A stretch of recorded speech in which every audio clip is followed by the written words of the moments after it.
Mummy ઘરે રોટલી બનાવે તો લોટ લેશે, તેલ નાખશે, પાણી નાખશે, મીઠું નાખશે અને મસળીને રોટલી બનાવીને આપણને ખવડાવશે. મમ્મી જ્યારે ઘરે કોઈ પણ વસ્તુ ફ્રાય કરે તો એને તેલમાં તળે, મીઠાઈ બનાવે તો ઘીમાં બનાવે.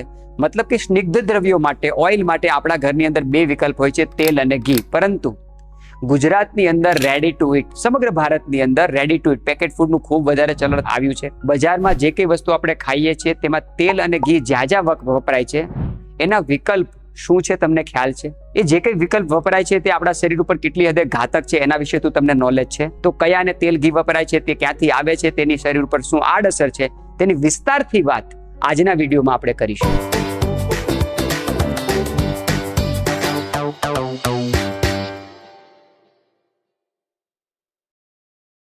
પ્રત્યેક ગૃહિણીને, પ્રત્યેક માતા પિતાને આજનો વિડીયો ખાસ ગંભીરતાથી સમજવા, સાંભળવા અને જોવા વિનંતી. ગુજરાતમાં ફરસાણનું ખૂબ ચલણ છે. તમે બજારના કોઈ પણ રેડીમેડ પેકેટ ફરસાણ લઈ આવો, પછી વેફર હશે, કુરકુરે હશે, કોઈ પણ વસ્તુ હશે, અરે સિમ્પલ વઘારેલા મમરા પણ હશે, તો તેમાં તેલ માટે કયું વિકલ્પ વપરાય છે તમને ખ્યાલ છે કરી? તમે મોંઘામાં મોંઘી હોટલમાં ખાવા જાઓ કે જેનું એક થાળીની કિંમત 1200 રૂપિયા, 1500 રૂપિયા હોય, તો તે હોટલની અંદર જે કંઈ તેલ વપરાય છે તે તેલ કયું વપરાય છે આપણે ક્યારે પણ વિચાર્યું છે ખરું? નથી વિચાર્યું. તો હવે વિચારવાની જરૂર છે, કારણ કે આ જે કંઈ વિકલ્પ આધુનિક જગતે આપણને આપ્યા છે તે ખૂબ ઘાતક છે. વર્તમાન સમયમાં બજારની કોઈ પણ ફૂડ પેકેટ વાળી વસ્તુ લઈ આવો, કોઈ પણ તમે ખાદ્ય વસ્તુ લઈ આવો કે જ્યાં તેલ અને ઘી વપરાય છે, એની માટે આ લોકો પાસે બે જ વિકલ્પ હોય છે, ત્રીજો કોઈ વિકલ્પ નથી. એમાંનું પહેલું વિકલ્પ એટલે પામ તેલ. કોઈ પણ પેકેટ વાળી વાનગી લઈ આવજો, એના ઇન્ગ્રેડિયન્ટ વાંચજો કે તેમાં તેલ રૂપે કયું તેલ વાપરવામાં આવ્યું છે, તો 100% પામ તેલ હશે. વિકલ્પમાંનું પ્રથમ વિકલ્પ વપરાય છે એટલે પામ તેલ. પામ તેલ આપણા શરીર માટે કેટલી હદે ઘાતક છે તેની વિસ્તારથી માહિતી આપણને હોવી જરૂરી છે, તો જ આપણે તેનાથી બચી શકીશું. તો પામ તેલ છે શું, કેવી રીતે કાર્ય કરે છે અને તેના કેવા ઘાતક પરિણામો વર્તમાન સમયમાં આવી રહ્યા છે તેની વિસ્તારથી વાત કરીએ.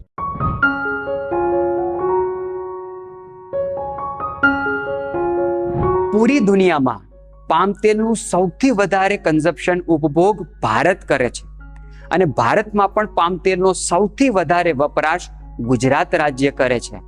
એટલા માટે ગુજરાત રાજ્યમાં નાની નાની ઉંમરના બાળકોને પણ હાર્ટ એટેક આવવા લાગ્યા. એટલા માટે ગુજરાતમાં નાની નાની ઉંમરની માતાઓ બહેનોને પણ કેન્સર જેવી ભયાનક બીમારી આવવા લાગી, કારણ કે આ પામ તેલ કેટલી હદે ઘાતક છે, આપણે વગર વિચારીએ તેનું સેવન કરવા લાગ્યા છે. પૂરા વિશ્વમાં સૌથી વધારે પામ તેલનું ઉત્પાદન ઇન્ડોનેશિયા નામનો દેશ કરે છે અને બીજા નંબર ઉપર મલેશિયા કરે છે. સૌથી વધારે પામ તેલની ખેતી ત્યાં થાય છે અને સૌથી વધારે પામ તેલનું મેન્યુફેક્ચરિંગ ત્યાં થાય છે. પરંતુ આ બે દેશ પામ તેલ ક્યારે પણ ખાતા નથી, પૂરી દુનિયાને વેચે છે. પામ તેલનું ઉત્પાદન ઇન્ડસ્ટ્રીયલ યુઝ માટે કરવામાં આવ્યું હતું, પરંતુ વર્તમાન સમયમાં ધીરે ધીરે ખાદ્ય તેલની માંગ એટલી બધી વધવા લાગી, ખાદ્ય તેલનું કન્ઝપ્શન, તેનો ઉપભોગ એટલો બધો થવા લાગ્યો કે પામ તેલને પણ ખાદ્ય તેલની સાથે મિલાવટ કરવાની પૂરી પરમિશન વિવિધ દેશના ગવર્મેન્ટોએ આપી દીધી અને એના ભયાનક પરિણામો વિશે કોઈએ ક્યારે ચિંતા ન કરી. અને વર્તમાન સમયમાં જે કંઈ ફૂડ પેકેટ આપણે ખાઈએ છીએ બધાની અંદર મોટા ભાગે પામ તેલ વપરાય છે. પહેલા એવું કહેવામાં આવતું કે હાર્ટ એટેક શરીરની અંદર કોલેસ્ટ્રોલ વધે તો જ આવે. હવે 12 વર્ષની ઉંમરના બાળકોને હાર્ટ એટેક આવવા લાગ્યો, તો તેના શરીરની અંદર શું કોલેસ્ટ્રોલ વધ્યું હશે? 14 વર્ષની માતાઓ બહેનો, દીકરીઓને પણ હાર્ટ એટેક આવવા લાગ્યો. કુદરતે મહિલાઓનું શરીર એટલું સક્ષમ બનાવ્યું છે કે 45 વર્ષની નીચે કોઈ પણ માતા બહેનને હાર્ટ એટેક આવે નહીં, પરંતુ વર્તમાન સમયમાં આવી રહ્યા છે, કારણ કે પામ તેલનું કન્ઝપ્શન વિશ્વના તમામ દેશોમાં, ભારત અને ભારતમાં સૌથી વધારે ગુજરાતમાં કરે છે. તો નાની નાની ઉંમરે હાર્ટ એટેક આવવાના કિસ્સા બીજા રાજ્યમાં પણ છે, પરંતુ ગુજરાતમાં જેટલી નાની નાની ઉંમરે લોકોને હાર્ટ એટેક આવવા લાગ્યા છે તેટલા હાર્ટ એટેક બીજા રાજ્યોમાં નથી આવતા, કારણ કે રેડી ટુ ઇટ પેકેટ ફૂડનું એટલું બધું કન્ઝપ્શન નાના નાના બાળકોને માતા પિતાઓ હવે કરાવવા લાગ્યા છે અને તમામ વસ્તુની અંદર મોટા પ્રમાણમાં પામ તેલ વપરાય છે. પામ તેલની અંદર મોટા ભાગે સેચ્યુરેટેડ ફેટ હોય છે, જે શરીરની અંદર કોલેસ્ટ્રોલ નહીં પરંતુ નાની નાની ચરબીની ગાંઠો પેદા કરે છે અને આ ચરબીની ગાંઠો હૃદય સુધી આવીને બ્લોકેજ પેદા કરે છે અને તેના કારણે સડનલી હાર્ટ એટેક આવે છે. તમે લોહીનો રિપોર્ટ કરાવશો તો શરીરની અંદર જરા પણ કોલેસ્ટ્રોલ નહીં બતાવે, પરંતુ છતાં પણ હૃદય રોગના હુમલા નાની નાની ઉંમરે આવવા લાગે. અને આપણે આટલા મોટા પ્રમાણમાં એનું કન્ઝપ્શન કરીએ છીએ, ત્યારે હૃદય રોગના મામલામાં ગુજરાત પહેલા નંબર ઉપર આવ્યું છે. તો પામ તેલ આટલું બધું ઘાતક છે, બને ત્યાં સુધી તેનો ઉપયોગ ન કરવો જોઈએ. વજન ઘટાડવું છે પરંતુ ઘટતું નથી, કારણ કે બજારના પડીકાવાળી જે કઈ વસ્તુ ખાઈએ છીએ એ એટલી હદે શરીરની અંદર કોલેસ્ટ્રોલ પેદા કરે છે, ખરાબ કોલેસ્ટ્રોલ પેદા કરે છે, ચરબી એટલી બધી વધારે પ્રમાણમાં વધારે છે અને એના કારણે વજન વધારવાના જે તમે ઉપચારો કરો છો તમને ક્યારેય સફળતા નહીં મળી શકે. પામ તેલ મોટા ભાગે જે દેશોની અંદર ખૂબ ઠંડી પડતી હતી એ દેશોની અંદર સુવરોને ખવડાવવામાં આવતું હતું. કારણ કે જે દેશોમાં ખૂબ ઠંડી પડતી હોય ત્યાં પોર્ક મીટ ખાવાનું ચલણ હોય, સુવરનું માંસ ખાવાનું ચલણ હોય. ભૂંડ ગમે એટલું ખરાબ હોય પરંતુ તેના માંસની એક ખાસિયત એ છે કે તેનું માંસ ગરમ બહુ હોય. તો જે દેશોની અંદર ખૂબ ઠંડી પડતી હોય, -35 -40 ડિગ્રી ટેમ્પરેચર થઈ જતું હોય એવા દેશોની અંદર પોર્ક મીટ, સુવરનું માંસ ખવડાવવામાં આવે. અને સુવરની અંદર ચરબી વધે એટલા માટે એને પામ તેલ ખવડાવવામાં આવે. જે વસ્તુ સુવરની ચરબી વધારે એના માટે એને ખવડાવવામાં આવતું તો તે જ પામ તેલ હવે આપણે ખાઈએ તો આપણું વજન શા માટે ન વધે? વજન વધે જ. તે શરીરની અંદર બેડ કોલેસ્ટ્રોલ વધારે છે. આપણે જ્યારે લિપિડ પ્રોફાઇલ કરવા જઈએ છીએ ત્યારે LDL, VLDL, LDL અને ટ્રાઇગ્લિસરાઇડ જે સૌથી વધારે ખરાબ કોલેસ્ટ્રોલ છે એ કોલેસ્ટ્રોલ એટલે ટ્રાઇગ્લિસરાઇડ. પામ તેલ જ્યારે આપણે ખાઈએ છીએ ત્યારે તેનું સારી રીતે પાચન થતું નથી ને તે આપણા શરીરની અંદર ખૂબ ઊંચા પ્રમાણમાં બેડ કોલેસ્ટ્રોલ એટલે એક ખરાબ કોલેસ્ટ્રોલ ટ્રાઇગ્લિસરાઇડ છે તે વધારે છે અને એના કારણે અનેક બધી બીમારી સર્જે છે. આપણે જે કંઈ ઘી તેલ વાળી વસ્તુ ખાઈએ છીએ તે ઘી તેલનું પ્રોપર રીતે પાચન કરવાની જવાબદારી આપણા એક અંગે સ્વીકારી છે જેને આપણે લીવર કહીએ છીએ. ઘી તેલનું પાચન કરવા માટે આપણા શરીરનું આ અંગ અવિરતપણે કાર્ય કરે છે, પરંતુ જ્યારે પણ આપણે પામ તેલથી તળેલી કોઈ પણ વસ્તુ ખાઈએ છીએ ત્યારે તેને પચાવવા માટે લીવરને સામાન્ય કરતા 4 ગણી મહેનત કરવી પડે છે અને એના કારણે હેપેટાઇટિસ A, હેપેટાઇટિસ B, જોન્ડિસની તકલીફ, કમળાની તકલીફ આવી અનેક બધી સમસ્યાઓ સર્જાય છે પામ તેલના કારણે. આપણે જે કંઈ ભોજન લઈએ છીએ તે 7 વસ્તુમાં ડિવાઈડ થાય છે, રસથી લઈને સ્પર્મ સુધી. પરંતુ જ્યારે મોટા પ્રમાણમાં પામ તેલ આપણે કન્ઝપ્શન કરીએ છીએ ત્યારે રસ, રક્ત, માંસ અને મેદ પછીની જે કંઈ ધાતુ બનવી જોઈએ, અસ્થિ બનવી જોઈએ, મજ્જા એટલે કે બોન મેરો બનવા જોઈએ, સ્પર્મ ઉત્તમ ગુણવત્તાનું બનવું જોઈએ, એ બની શકતું નથી. તો મોટા પ્રમાણમાં પામ તેલ જ્યારે આપણે ખાઈએ છીએ ત્યારે ખાસ કરીને યુવાનોમાં શુક્રાણુઓની ઉણપ ખૂબ સર્જાવા લાગી. કારણ કે પામ તેલનું જ્યારે આપણે કન્ઝપ્શન કરીએ છીએ ત્યારે એ રસ, રક્ત, માંસ, મેદ સુધી તો વધશે પરંતુ અસ્થિ નહીં બનાવે, અસ્થિ મજ્જા નહીં બનાવે અને શુક્ર એ બિલકુલ નહીં બનાવે. તો વર્તમાન સમયમાં જો તમે ઈચ્છતા હોય કે તમારું વીર્ય ઉત્તમ ગુણવત્તા વાળું બને તો પામ તેલ ઉપર પૂર્ણ વિરામ મૂકીએ. પામ તેલનો ઉપયોગ આપણે બિલકુલ ન કરીએ. પામ તેલ દ્વારા બનેલી કોઈ પણ વસ્તુ આપણે ખાઈએ છીએ ત્યારે તે આપણા સ્વાદુપિંડને, પેનક્રિયાઝને સારી રીતે ઇન્સ્યુલિનનું સિક્રેશન કરવા માટે અવરોધ પેદા કરે છે અને એટલે એના માટે ગુજરાત રાજ્યમાં નાના બાળકોને પણ ડાયાબિટીસ આવવા લાગી. અને આ વધારે પ્રમાણમાં પામ તેલનો ઉપયોગ કરીને જે કંઈ ડાયાબિટીસ આવે છે તે ઇન્સ્યુલિન ડિપેન્ડન્ટ ડાયાબિટીસ છે. ગોળીઓ ખાવાથી કામ નહીં ચાલે. નાના બાળકોને ઇન્જેક્શન લેવા પડે છે ઇન્સ્યુલિનના. અને આટલી નાની ઉંમરથી જો બાળકને તમે ઇન્સ્યુલિન ચાલુ કરશો એ બાળકની જિંદગી કાચની બોટલ જેવી થઈ જાય અને ખૂબ સંભાળીને રાખવી પડે. તો આવી હદે બાળકોનું આયુષ્ય ન બગડે તો પામ તેલ ઉપર પૂર્ણ વિરામ મૂકીએ. આપણે બાળપણની અંદર આપણે ખબર છે કે દિવાળી ઉપર આપણે નાનખટાઈસ બનાવતા. આપણે લોટ, ખાંડ, ઘી આપણે જાતે લઈને જતા હતા અને કોઈ પણ બેકરી ઉપર આપણે નાનખટાસ બનાવતા અને આપણે લઈને આવતા હતા. કોઈ પણ વડીલને પૂછજો કે જ્યારે નાનખટાસ બનાવી હોય ત્યારે જેટલા પ્રમાણમાં તમારી પાસે લોટ છે એનાથી થોડા ઓછા પ્રમાણમાં ઘી જોઈએ. એટલે કે આટલી ઊંચું કિંમતનું ઘી નાખીને જે કંઈ નાનખટાસ આપણે બનાવતા હતા અને એનું સેવન કરતા હતા.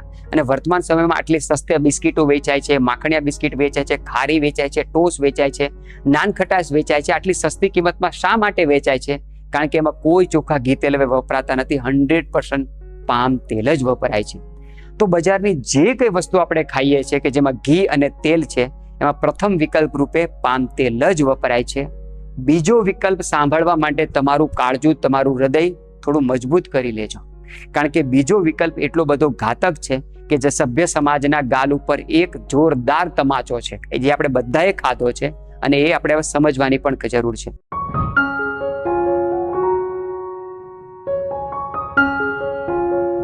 આપણે બધાએ હરિત ક્રાંતિ સાંભળી હશે કે હરિત ક્રાંતિમાં ગ્રીન રિવોલ્યુશન થયું, બધી જગ્યાએ હરિયાળી પેદા થઈ, ખેતી ક્ષેત્રે બહુ સંશોધનો થયા.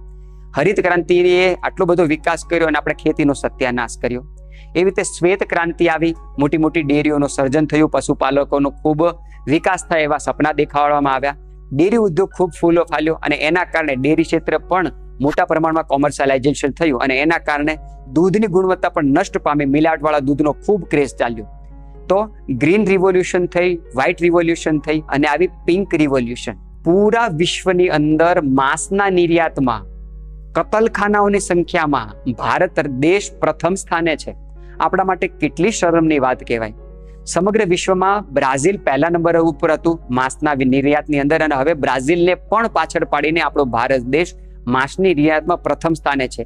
વિશ્વમાં સૌથી વધારે કતલખાના ભારતમાં છે આટલી મોટી સંખ્યામાં જ્યારે ગાય, ભેંસ, સુવરો, પાડાઓ કપાય ત્યારે એનું માંસ વેચાઈ જાય, ચામડું વેચાઈ જાય, હાડકા વેચાઈ જાય, ચામડું વેચાઈ જાય, બધું જ વેચાઈ જાય. પણ એના 3 અંગો એવા હોય છે કે જેની અંદર તેલ હોય, અને આ તેલ વર્તમાન સમયમાં અનેક જગ્યાએ ખાદ્ય વસ્તુઓમાં પણ વપરાય છે. એનું લાર્જ ઇન્ટેસ્ટાઇન એટલે કે આંતરડું, એનું ચામડું અને એના હાડકા, આ 3 વસ્તુને ઊંચા તાપમાને ગરમ કરવામાં આવે ત્યારે એની અંદરથી ચરબી, જેને આપણે જિલેટિન પણ કહીએ છીએ, જેને આધુનિક ભાષામાં મટન ટેલો પણ કહેવામાં આવે છે, એ હવે વપરાય છે.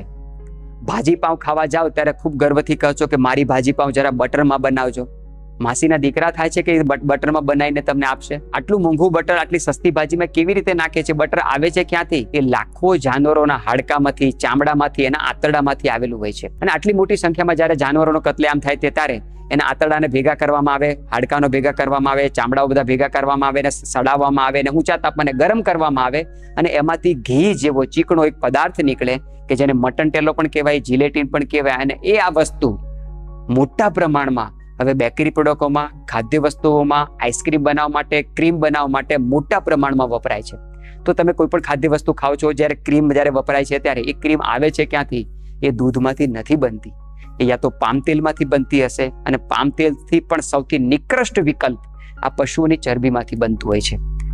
તો માતાઓ, બહેનો, વડીલો, ખાસ વિનંતી કે બજારમાં વેચાતી તમામ ખાદ્ય વસ્તુ ઉપર આપણે નિયંત્રણ મૂકીએ. જો નિયંત્રણ નહીં મૂકીએ તો આધુનિક સ્ટડી એવું કહે છે 2024નું વર્ષ ચાલુ છે અને 2030 કે 32 આવશે, એટલે કે લગભગ 6 કે 8 વર્ષ પછી ભારતની જે કુલ પોપ્યુલેશન છે, ભારતની જે કુલ જનસંખ્યા છે, એમાં જેટલા યુવાનો હશે 50% પણ વધારે યુવાનો અનક્યોરેબલ ડિઝીઝ, એવી બીમારી કે જેને મટાડી નહીં શકાય, મેન્ટેન કરી શકાશે. ડાયાબિટીસ જિંદગીભર દવા લેવાની, બ્લડ પ્રેશર જિંદગીભર દવા લેવાની, એક વખત હૃદયરોગનો હુમલો આવ્યો, એસ્પિરિન જિંદગીભર દવા લેવાની, કેન્સરની બીમારી આવી, ઇલાજ થયા પછી જિંદગીભર દવા લેવાની. કારણ કે આપણે એટલી હદે આ બધું પોઈઝન આપણા શરીરમાં નાખી રહ્યા છે, અને આવનારી જનરેશન આવી મહાભયાનક બીમારીનો ભોગ 100% બનશે. જો તમે ઈચ્છતા હોય કે તમારું બાળક યંગ થઈને આવી બીમારીનો ભોગ ન બને તો પૂરો પ્રયત્ન કરીએ કે ઘરની જ વસ્તુ ખાઈએ. હવે આપણને એમ થશે કે ઘરની જ વસ્તુ ખાઈએ, ઘરે તો શુદ્ધ તેલ આપણે ખાઈ રહ્યા છીએ, બજારમાંથી આપણે સિંગ તેલ લાવી રહ્યા છીએ, પણ તમને જાણીને આશ્ચર્ય થશે, બજારમાં પણ જે કંઈ સિંગ તેલ આપણે રિફાઇન્ડ લઈ આવીએ છીએ, કરિયાણાની દુકાને છે જે કંઈ ડબ્બા મળે છે અને આપણે લઈ આવીએ છીએ, આમાં પણ અમુક ટકા પરમિશન પામ તેલ મિક્સ કરવાની ગવર્મેન્ટે આપી છે કે અમુક % પામ તેલ તમે લીગલી મિક્સ કરી શકો. જરા વિચાર કરીએ કે આટલું બધું ઘાતક વસ્તુ જ્યારે લીગલી મિક્સ થતું હોય છે ત્યારે અનલીગલી કેટલી હદે આ બધી વસ્તુ મિક્સ થતી હશે. તો આ બધા ઉપર નિયંત્રણ લાગવું હોય, શુદ્ધ તેલ, ઘાણીનું તેલ જ ખાવાનો આગ્રહ રાખીએ. જે કઈ વસ્તુ બનાવી હોય ઘરે શુદ્ધ ઘાણીના તેલમાંથી, સિંગના તેલમાંથી, તલના તેલમાંથી અને રિફાઇન તેલમાંથી જ ઘરે બનાવીને બાળકોને ખવડાવવાનો આગ્રહ રાખીએ. તો તમામ માતા પિતાને વિનંતી, પરિવારોને વિનંતી કે આવનારી જનરેશનને જો સુરક્ષિત રાખવા માંગતા હોય, બજારમાં કોઈ પણ એવી વસ્તુ વેચાય છે કે જ્યાં ઘી અને તેલ વપરાય છે, એ ક્યારે પણ કન્ઝપ્શન ન કરીએ, એનો ઉપયોગ ન કરીએ. બાળકોને કન્વિન્સ કરીએ કે કેટલી ઘાતક વસ્તુ છે, એવું વાતાવરણ ઊભું કરીએ, એવી ચર્ચાનો વિષયો બનાવીએ, આના વિશે ચર્ચાઓ કરીએ, અને આ વિડીયોને વધારે લોકો સુધી શેર કરીએ, જેથી કરીને આ માહિતીથી બધા અવગત થાય. તો જ આપણે આપણા રાજ્યને, આપણે આપણા રાષ્ટ્રને સક્ષમ અને સુરક્ષિત બનાવી શકીશું. સૌને જય હિન્દ, વંદે માતરમ.